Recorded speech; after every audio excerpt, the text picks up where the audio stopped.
Most people care about the vocals.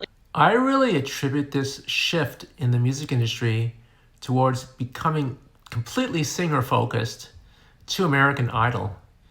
It became such a cultural phenomenon that the entire music industry became singer focused rather than band focused.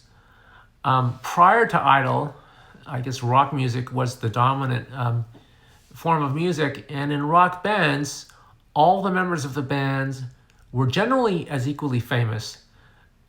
Led Zeppelin, Van Halen, Guns N' Roses, the guitarists in those bands were actually more famous than the singers.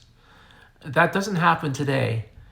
If there are even rock bands, the instrumentalists in those bands are basically de facto sidemen. They're just like in the background. Everyone's focused on the singer. And that's a shame, but it is what it is. And I adapted my approach to music as a result.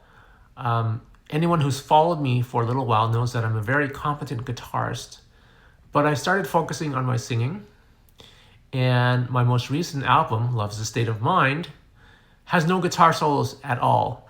There is one track which is a guitar instrumental, but aside from that, all the other 8 tracks have no guitar solos at all. In contrast, my first album 5 years ago had a lot of guitar solos. But my second album is much more successful than my first album. And in fact, one of the songs from my second album, Love is a State of Mind, it's called Dreaming. It went viral on TikTok. And today, people no longer compliment me on my guitar playing.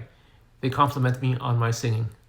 So I guess I change to adapt to the times. It is what it is, I guess.